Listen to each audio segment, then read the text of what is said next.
WABC New York, WRCR Haverstraw, and 107.1 WLIR Hampton Bays. It's the 77 WABC News Hour. Talking the news with Noah Layden. All the news you need to know with Joe Nolan, traffic, Justin Ellick, sports. And now, Talking the news with Noah on 77 WABC. Yes, that's me. Good morning. It is Thursday, July 23rd. Your forecast from the 77 WABC Weather Center. A sunny, beautiful day is on the way. The high going to be 82. Tonight and overnight clear, low 66. And then we'll do it all over again for Friday. Sunshine, high 83. If you're walking out the door with us right now, 60 and clear in Spring Valley up in Rockland. It's 63 and clear in Patterson over in New Jersey. And it's 66 and clear right outside our Midtown studios. This is the Top 5 at 5. Tears for a soldier from Queens who was killed in Jordan. Mayor Mamdani can't stop talking about Bibi Netanyahu. It ends up that 5 places were hit by twisters. A New Jersey town is essentially closed today, and that Con Ed worker at your door may be an imposter. All right, let's get into it at 5:04. We got the news yesterday that one of the 4 soldiers killed over the weekend was Sergeant Angel Rampersad, who is from Ozone Park, Queens. She's among the U.S. soldiers killed in an Iranian missile attack on that U.S. base in Jordan. The Army releasing a statement saying that the 28-year-old, they said, is believed to have been killed, but the family has been told she was killed in action July 17th during an enemy attack at the base. Rampersad was previously identified as the missing. And the family members, they spoke out yesterday. This is her uncle and then a close friend as well. She was faithful to her family and to her friends. I feel like right now everyone sees her as a soldier, rightfully so. She fought for this country, but I think people need to recognize that she's still just a teenager. Yeah, and as word got around, the neighbors in Ozone Park, some of them put up American flags right on her block at 96th Street. It's a tragedy, You hate to see something like this happen to a genuine hero, and these are good people. These are our neighbors. We're all leaving our lights on. Every house is leaving their lights on for her. Yeah, Mayor Mamdani releasing a statement yesterday that said Rampersad's courage, sacrifice will not be forgotten. The Army says she enlisted in March 2019, earned the Army Commendation Medal, the Army Achievement Medal, 2 oak leaf clusters, the Army Good Service Conduct Medal, National Defense Service Medal. This is somebody who really had excelled. You see someone so courageous and so dedicated to the country that they love, and it's important to look within and find some of that in yourself. I was watching the neighbors talk yesterday in Ozone Park last night, talking just about how upset they were. Some didn't know her at all, but came out to comfort the family. And then you had President Trump. He attended the dignified transfer of the 4 U.S. soldiers killed in those Iranian attacks over the weekend. He spoke to reporters right prior to the ceremony. One of the hardest things to do. For me, it's one of the hardest things to do as a president, but has to be done. The 4 U.S. service members were returned in flag-draped caskets at Dover Air Force Base in Delaware. It was 19-year-old Isabella Gonzalez, 25-year-old Tyler Freeman, 28-year-old Angel Rampersad were killed in that Iranian missile hit their sleeping barracks in Jordan on Friday. And then you had 30-year-old Michael Swinton, who died on Sunday while attempting to disarm a downed Iranian drone in Iraq. President Trump shared a message to the families of the fallen soldiers. We love you. We love your child, and that's what they are to them. They're their children. There's no games, no nothing. That's their child. And all you can do is throw out your heart. Yeah. WABC News Time, 5:09. President Trump issuing a new warning to Iran, writing on Truth Social yesterday that if Iran shoots a ship in the Strait of Hormuz, the U.S. will respond by bombing one bridge or power plant. Correspondent Jagrudi Davy reports that President Trump had earlier threatened to bomb Iran's Pickaxe Mountain. This is the underground site near one of Iran's key uranium enrichment facilities. Iran's state media has obviously said that would be considered a major escalation. Now, the president's comments come as the U.S. has launched strikes on Iran for its 12th straight night. On the one hand, President Trump has made this threat before and hasn't done anything. On the other hand, it's also not clear whether there's anything significant in Pickaxe Mountain for Iran's nuclear activity yet, or whether Iran has plans to make it operational in the future.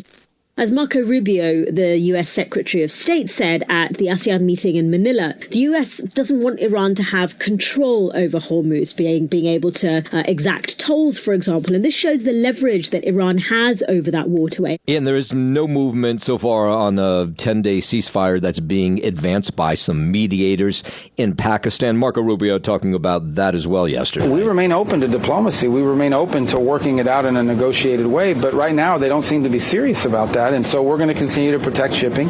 We think other countries should join us in that endeavor. We don't need them to, but they should, because they're more impacted by it than we are. Rubio says Iran reportedly initiated the ceasefire proposal that they're talking about in Pakistan right now, but he says so far he sees no sign that they're actually serious about making a peace deal. He says when they are, he says the U.S. is ready to do so. And what we can tell you that's happened in the last 12 hours or so while you were sleeping, U.S. Central Command said late Wednesday that strikes were launched to further degrade Iran's ability to threaten civilian mariners and commercial vessels transiting regional waters. Those are their words. And then Iranian media reported that there were attacks in 4 cities overnight, all in southern Iran. Meanwhile, Kuwait says its air defenses had confronted an Iranian drone attack overnight. And then Iran's Islamic Revolutionary Guard says that a tanker is ablaze in the Strait of Hormuz, while Yemen's Houthis also claim missile and drone strikes on 2 Saudi oil tankers in the Red Sea. So just guessing messier by the moment. President Trump continues to warn that they will bomb an Iranian bridge or power plant every time Iranian forces hit a ship in the Strait of Hormuz. And so if this is accurate that they did overnight, we'll have to see how the president responds. 5:11, let's bring it back home. Ousted Venezuelan President Nicolas Maduro and his wife Celia going to stand trial here in New York next June. That's what a federal judge decided yesterday. Maduro showed up to court yesterday here in Manhattan in beige jail garb. He entered the courtroom without shackles. He greeted the spectators with a loud good morning in English. He waved at one of the sketch artists as he took a seat at a defense table. Now, outside the courthouse, there were those for and against the Venezuelan leader. So that is why we are here supporting, not Maduro, but supporting what the United States did, and especially President Donald Trump, who was the only one who was capable of looking toward Venezuela and what was happening in the country.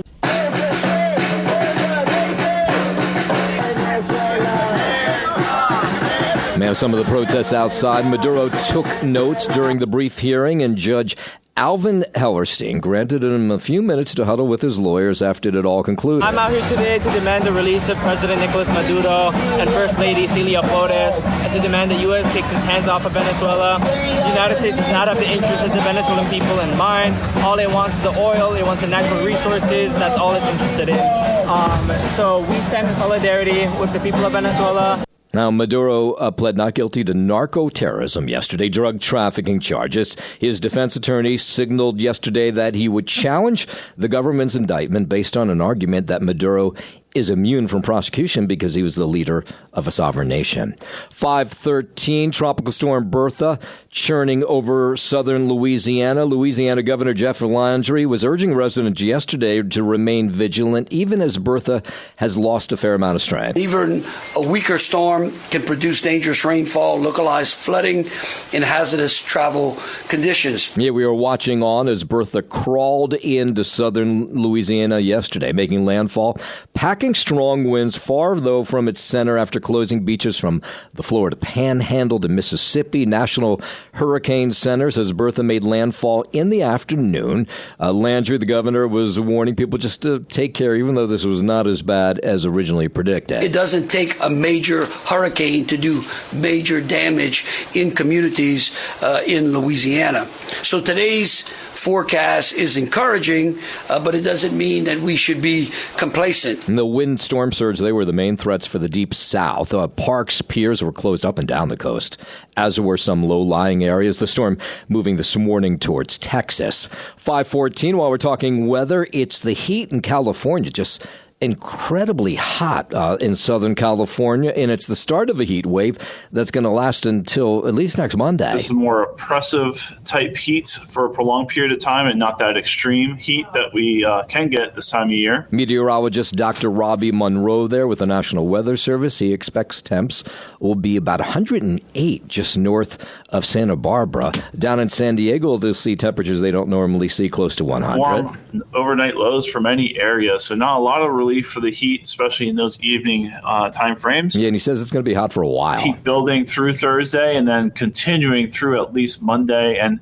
we might get a little bit of a break for at least some areas early next week, but then it looks like the heat may build again. Yeah, at least through Monday out in California. In a moment, we'll head down to D.C., where it seems lawmakers on both sides of the aisle are in favor of this new health care bill. We'll tell you about that in just a moment. But first, 5:15, let's head over to the 77 WABC Sports Desk. Good morning, Justin Ellick. Good morning to you, Noam Aladdin. Start here in the Bronx. Max Fried and the Yankees shut out the Pirates 2-0 last night in the second game of a day-night doubleheader. After losing the first game 5-3 to Pittsburgh, Max Fried returned from the IL and was back to his usual self, tossing 5 innings of one-hit ball and striking out 7 Pirates along the way. He had RBI from Jason Dominguez, his 12th of the year, and Anthony Volpe, his 15th of the year. New York now sits 2.5 games back of Tampa Bay for first place in the AL East. Up next for the Yankees, an off day today before traveling to Philadelphia for the weekend and a 3-game series against the Phillies. In Game 1 yesterday, though, Noam, you did see some development with this story surrounding shortstop Jose Caballero from the Yankees, finally getting reprimanded for his, if you want to call it a routine in the batter's box, waiting until the 8-second mark on the pitch clock to make eye contact with the pitcher. So what's the rule exactly? You have to do what? You have to make eye contact and engage with the pitcher.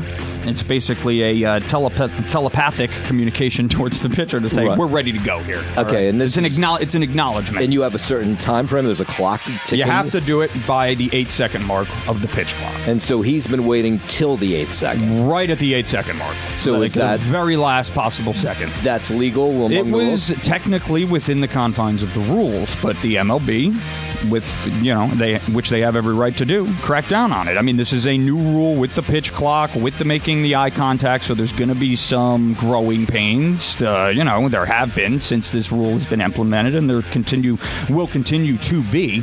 And this is one of the bigger contentions this year so far, was this Caballero waiting until the very last second to really deceive the pitcher into, going on his time. Well, is that working for him? Is he having a good season? Yeah, it was working for him. It wasn't a glaring statistical difference in, whether or not he'd get on base or get a hit or anything like that. But yeah, it was certainly making a difference in his production, and was definitely annoying opposing managers, pitchers, and clearly here he got all the way up to the front offices of the MLB. So what are they going to slap him with? They slapped him with not a shot clock, a pitch clock violation yesterday. And what is that? How much is that? It's a strike. What's the what? He gets called out. Oh, I got you. Yeah. Okay. So it's not like a monetary fine. No. But he got called out last night. Got charged with a pitch clock, or yesterday afternoon got charged with a pitch clock violation. I mean, it's not the end of the world. It's not like he got suspended for a game or he got fined or anything like that. And in a certain game, it could change the narrative of the game. Right? Yeah, I think it certainly sent the message that he's got to stop doing this.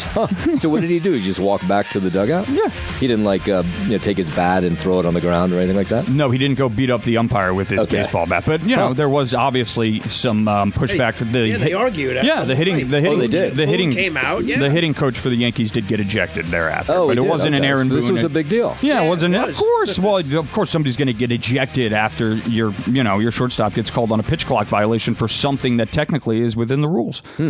So yeah, there's definitely a reason for the Yankees and Aaron Boone to be moderately upset about this. But I think at the end of the day, you're going to see Jose Caballero start to behave a little better. He's going to lose his battle. I think so. If the MLB starts to communicate with their umpires and tell them what to call out and what to look for, then it seems like really a collective effort to get Caballero to shape up here a little bit. Well, so he has to practice so he can do it within 7 9/10 of a second so they can't get him. That's the key. There you go. Yeah. Exactly. Let's get milliseconds on that pitch clock out in center field. How about it?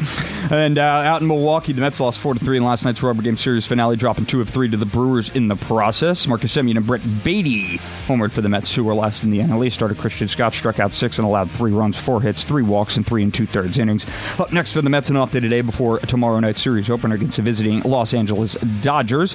And we're looking ahead to football already. The Giants officially open training camp on Tuesday next week. Rookies reporting today. As for the Jets, rookies will report on Saturday, followed by veterans reporting on Tuesday of next week as well. That is your Sports Noam, and I'm Justin Ellick on 77 WABC. 521. Let's go down to D.C. There's a bipartisan bill to make health care costs more transparent, and it passed a Senate committee. It seems like Democrats and Republicans are on board with this. It's called the Patients Deserve Price Tags Act, which requires health care providers to publish the cost of services so consumers will have the opportunity to compare prices. This is great, right? I mean, how many times do you go to the doctor's office? You have no idea what you're going to pay till you get out of there. Colorado Democratic Senator John Hickenlooper is a co-sponsor of the measure. Our bill lets patients know before they go in the hospital what it's going to cost.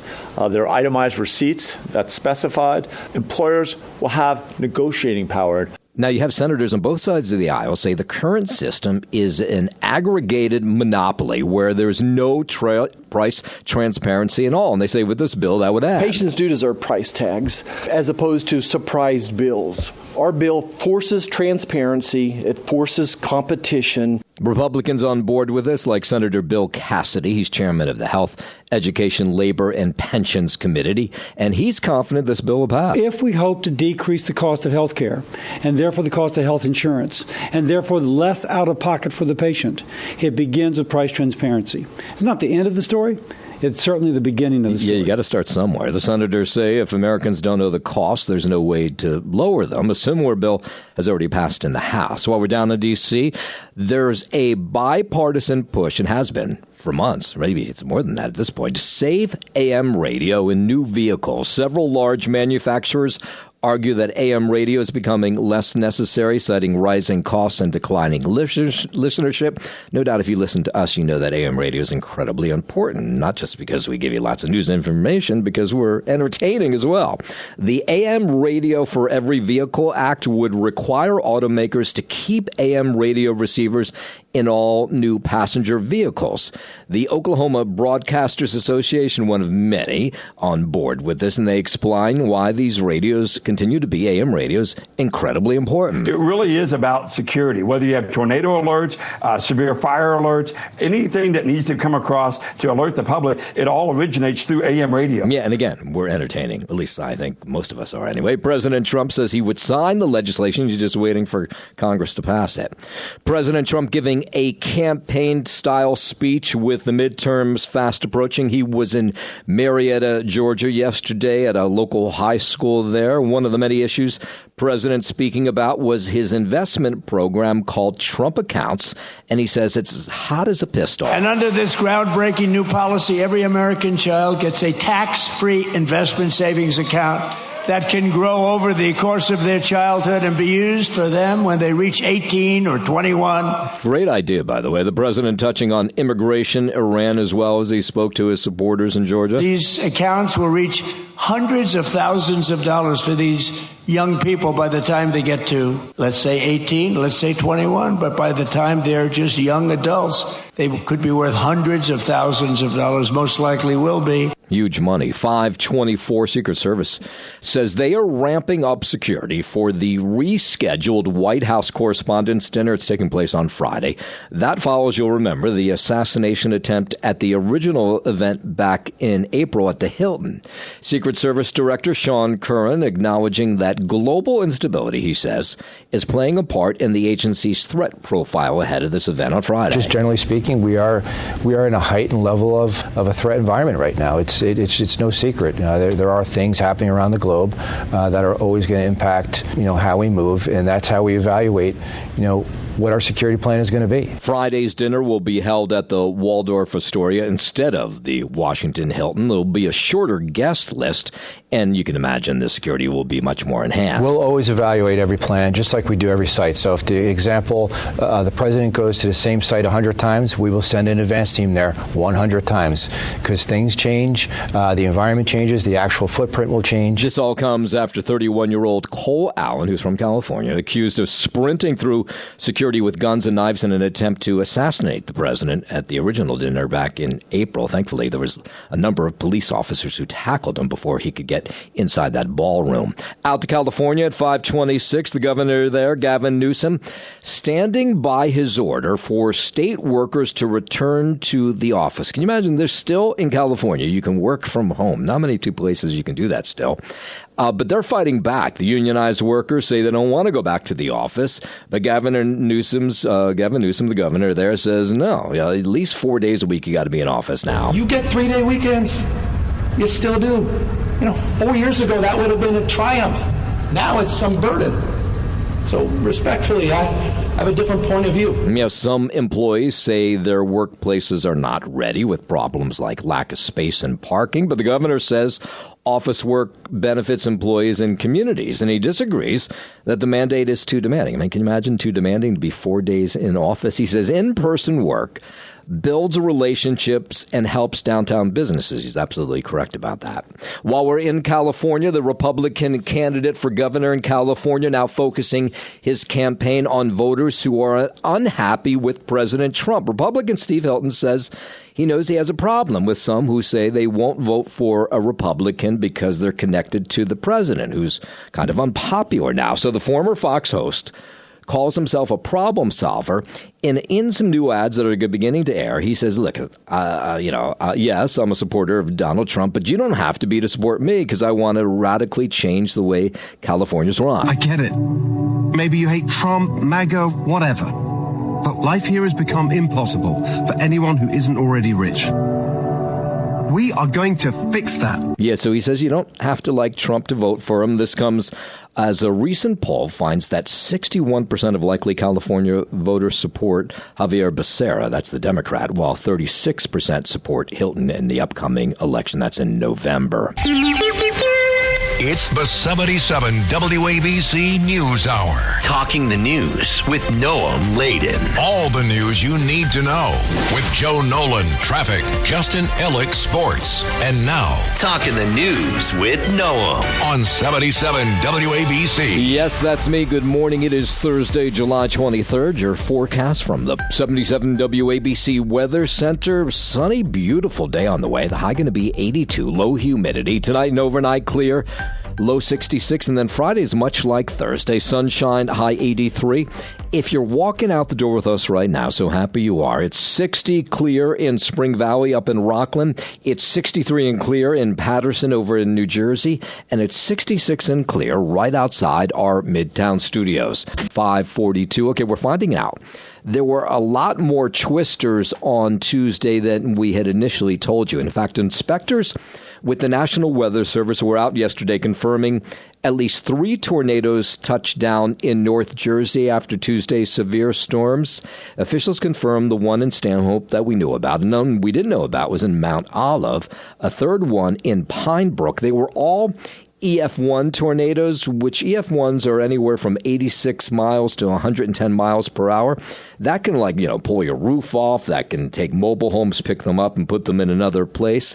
Thankfully, there was not a lot of damage from any of these. But neighbors say the big thing they saw in their neighborhood, this was people in Parsippany Troy Hills, which was the fourth place that was hit on Tuesday, was that these big old trees that you thought would never go anywhere because they were so gigantic and deeply rooted into the ground, they tipped over. It was so big. It was I took a picture beside it just to show my friends. They didn't believe me. Yeah, so trees, power lines, they were damaged in those twisters as well. Many people in certain sections in these towns still don't have power. They're waiting for the juice to get flowing again. And the neighbors describe the tense moments as these warnings appeared on their phone that a tornado was coming. And then all of a sudden, it was there. It went from 0 to 100, so to speak, extremely fast. He stepped outside shortly thereafter and the debris and the damage was quite significant. Yeah, Morris County homeowner Gianna Wasser says she watched on her doorbell camera as her Amazon package flew away. The way that they were swept up into the wind and thrown down the street, it looks like the Wizard of Oz. Yeah, Wasser said she had never seen any torrential like that rain in her life before. National Weather Service says a tornado made landfall in Westchester as well on Tuesday. It struck Purchase. It was about 4 o'clock in the afternoon. It traveled nearly 2 miles until it finished in Rybrook. And we were getting these eyewitness accounts yesterday from people who said it was incredibly frightening. And they said it was like seeing the movie Twister. They couldn't believe that it was happening in a place like Westchester. They say, hey, that happens in the Midwest. Weather officials say it packed winds that topped 85 miles per hour, likely started on the Manhattanville College campus, where there were a bunch of trees that were uprooted. But again, thank God we didn't see any injuries from anybody, and the damage on all of these tornadoes ended up being quite minimal. In a moment, we'll head to City Hall, where Mayor Mamdani can't stop talking about Bibi Netanyahu. He was talking about him again yesterday. We'll get into that in just a moment. But first, 5:45, let's head over to the 77 WABC Sports Desk, and here's Justin Allen. Have you ever seen that movie, that new movie Obsession that came out? No, I know you love this movie. I haven't seen it yet. Yeah, well, in the movie, the kid, he snaps a stick to make this girl fall madly in love with him, become obsessed with him to the point where it becomes concerning, and she starts murdering all of his best friends because he's spending too much time with him. That's sort of the situation we're starting to see here. Did Bibi Netanyahu snap a stick and say, I wish that Joran Mamdani would love me more than anybody in the world? It seems that may have happened, yeah. Yeah, right. That's what I'm thinking, because that's the only thing I could possibly think of as to why it's the only thing the guy thinks of. But yeah. Whatever. It is an obsession for sure. Yeah, there's got to be some sort of hex on him, or you may be on something. Whatever there is. You may be on something. Magic is at play here. Anyway, I'm here for sports, not really to talk about Mamdani. Yeah. And that's sponsored by Pete Morgan and Peerless Boilers. Go to peerlessboilers.com to find a deal near you. Peerless Boilers, the world's best built boilers, to start in the Bronx. Max Fried and the Yankees shut out the Pirates 2-0 last night in the second game of a day-night doubleheader after losing the first game 5-3 to Pittsburgh. Max Fried returned from the IL, was back to his usual self, tossing 5 innings of one-hit ball and striking out 7 Pirates along the way.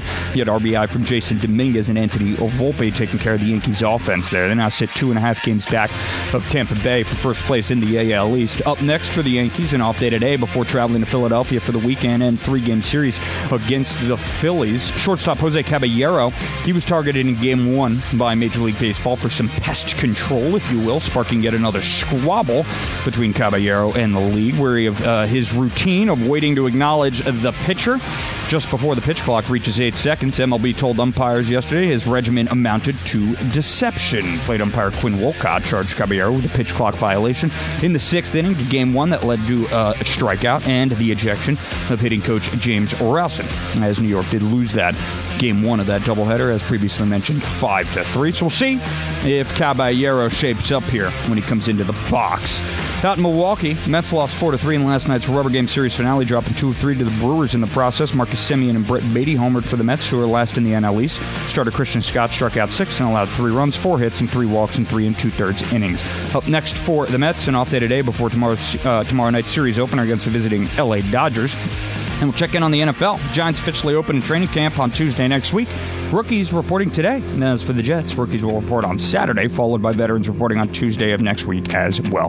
That is your sport, sponsored by Pete Morgan and Peerless Boilers. Go to peerlessboilers.com to find a deal on you. Peerless Boilers, the world's best built boilers. I'm Justin Ellick, 77 WABC. WABC News Time, 5:49. Mayor Mamdani is taking a lot of heat from Jewish groups across the city, not ones that you usually hear from, who are lambasting him for his continued attacks on Israel and Prime Minister Bibi Netanyahu. You remember on Tuesday night, he had that 2-minute address where he talked about Netanyahu's not welcome in New York City. And then he was talking about Bibi being a criminal again yesterday. Now, the International Criminal Court had issued this arrest warrant for Netanyahu in 2024 for alleged war crimes and crimes against humanity over the war in Gaza. And that's what the mayor has been doubling down on. We are talking about someone who has been charged with crimes against humanity, someone who has visited this city on many an occasion and who has been welcomed by previous mayors. And I want to make it very clear that that welcome ends with me. Now, he did not stop there, talking again about Netanyahu and his visit here in September for the UN General Assembly. And he called for people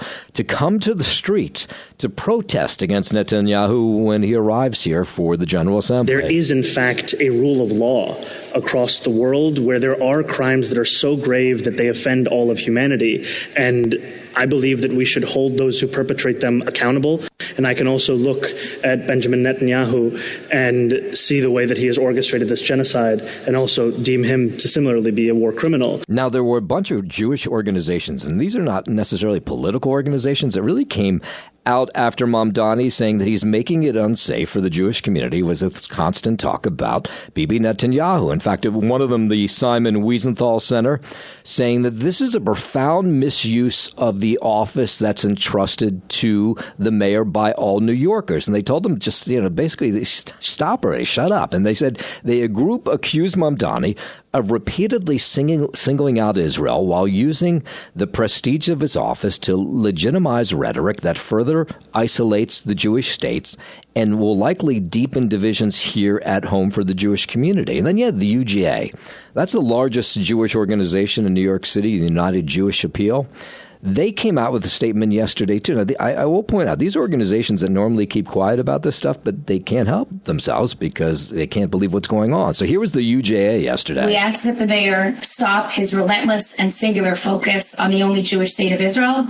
And we ask that the mayor do his job. And I think the reason why people elected the mayor was to help bring the city together. We know that demonizing rhetoric against Israel leads to violence against Jews. Yeah, and sure enough, it did already. NYPD investigating a hate crime Wednesday. Victim targeted over religion. Police say video shows the aftermath of an anti-Semitic attack that happened Tuesday in Midwood. The suspect shoved a 64-year-old man to the ground at the corner of Kings Highway and made a bunch of anti-Jewish remarks. The victim's back and hip were injured. So far, no sign of that individual. 5:52, New York City's health department continues to investigate the Legionnaires' outbreak on the Upper East Side that has caused 5 deaths and 82 cases.